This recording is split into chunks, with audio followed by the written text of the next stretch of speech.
ಸಚಿವರಾಗಿ ಪ್ರಮಾಣ ವಚನ ಸ್ವೀಕರಿಸಿದ 19 ಶಾಸಕರು.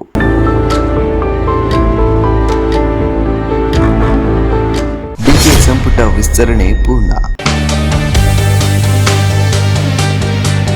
ಬೆಂಗಳೂರು ಲೋಕಭವನದ ಗಾಜಿನ ಮನೆಯಲ್ಲಿ ನಡೆದ ಅದ್ಧೂರಿ ಸಮಾರಂಭದಲ್ಲಿ ರಾಜ್ಯಪಾಲ ತಾವರ್ ಚಂದ್ ಗೆಹ್ಲೋಟ್ ಅವರು ಡಿಕೆ ಶಿವಕುಮಾರ್ ನೇತೃತ್ವದ ಸರ್ಕಾರದ 19 ನೂತನ ಸಚಿವರಿಗೆ ಗೌಪ್ಯತಾ ಪ್ರಮಾಣ ವಚನವನ್ನ ಬೋಧಿಸಿದ್ರು. ಮುಖ್ಯಮಂತ್ರಿ ಡಿಕೆ ಶಿವಕುಮಾರ್ ಅವರ ಸಮ್ಮುಖದಲ್ಲಿ ಸಚಿವರು ಪ್ರಮಾಣ ವಚನವನ್ನ ಸ್ವೀಕರಿಸಿದರು. ಆದರೆ ಎಂಎಲ್ಸಿ ಗಾಯತ್ರಿ ಶಾಂತೇಗೌಡ ಅವರು ಪ್ರಮಾಣ ವಚನವನ್ನ ಸ್ವೀಕರಿಸಲಿಲ್ಲ. ಅವರ ನೇಮಕದ ಕುರಿತು ಆಕ್ಷೇಪ ವ್ಯಕ್ತವಾದ ಹಿನ್ನೆಲೆ ಸದ್ಯ ಪ್ರಮಾಣ ವಚನದಿಂದ ದೂರ ಉಳಿದಿದ್ದಾರೆ. ಈ ಕುರಿತು ಮಾಜಿ ಮುಖ್ಯಮಂತ್ರಿ ಸಿದ್ದರಾಮಯ್ಯ ಅವರು ಪ್ರಮಾಣ ವಚನ ಸ್ವೀಕರಿಸದಂತೆ ಸೂಚನೆ ನೀಡಿದ್ದಾರೆ ಎಂದು ಚರ್ಚೆಯು ರಾಜಕೀಯ ವಲಯದಲ್ಲಿ ಕೇಳಿ ಬರ್ತಾ ಇದೆ. ಮೊದಲಿಗೆ ಅಜಯ್ ಧರ್ಮಸಿಂಗ್ ಅವರು ದೇವರ ಹೆಸರಿನಲ್ಲಿ ಪ್ರಮಾಣ ವಚನವನ್ನ ಸ್ವೀಕರಿಸಿದರು.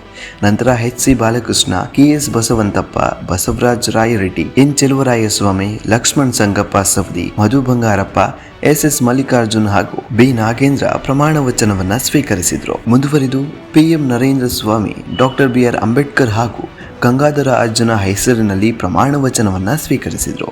ಬಳಿಕ C. Puttaranga Shetty, T. Raghumurthy, Rizwan Arshad, Rudrappa Lamani, Santosh Lad, K M. Shivalingegowda, Shivaraj Tangadagi ಹಾಗೂ ವಿಜಯಾನಂದ ಕಾಶಪ್ಪನವರ್ ದೇವರ ಹೆಸರಿನಲ್ಲಿ ಪ್ರಮಾಣ ವಚನವನ್ನ ಸ್ವೀಕರಿಸಿದರು. ಕೊನೆಯದಾಗಿ ಜಮೀರ್ ಅಹಮದ್ ಖಾನ್ ಅಲ್ಲಾ ಹಾಗೂ ತಮ್ಮ ತಾಯಿಯ ಹೆಸರಿನಲ್ಲಿ ಇಂಗ್ಲಿಷ್ ಭಾಷೆಯಲ್ಲಿ ಪ್ರಮಾಣ ವಚನವನ್ನ ಸ್ವೀಕರಿಸಿದರು. ವಂದೇ ಮಾತರಂ ಮತ್ತು ರಾಷ್ಟ್ರಗೀತೆ ಜನಗಣಮನದೊಂದಿಗೆ ಸಮಾರಂಭಕ್ಕೆ ತೆರೆ ಬಿದ್ದಿತು. ಪ್ರಮಾಣ ವಚನ ಸಮಾರಂಭದಲ್ಲಿ ಮುಖ್ಯಮಂತ್ರಿ ಡಿಕೆ ಶಿವಕುಮಾರ್, ಉಪಮುಖ್ಯಮಂತ್ರಿ ಡಾಕ್ಟರ್ ಜಿ. ಪರಮೇಶ್ವರ್, ಕೆಪಿಸಿಸಿ ಅಧ್ಯಕ್ಷ ಬಿಹಾರಿ ಪ್ರಸಾದ್, ಸಚಿವರು, ಶಾಸಕರು ಹಾಗೂ ವಿಧಾನ ಪರಿಷತ್ ಸದಸ್ಯರು ಸೇರಿದಂತೆ ಹಿರಿಯ ಕಾಂಗ್ರೆಸ್ ನಾಯಕರು ಹಾಗೂ ವಿವಿಧ ಇಲಾಖೆಗಳ ಉನ್ನತಾಧಿಕಾರಿಗಳು ಉಪಸ್ಥಿತರಿದ್ದರು.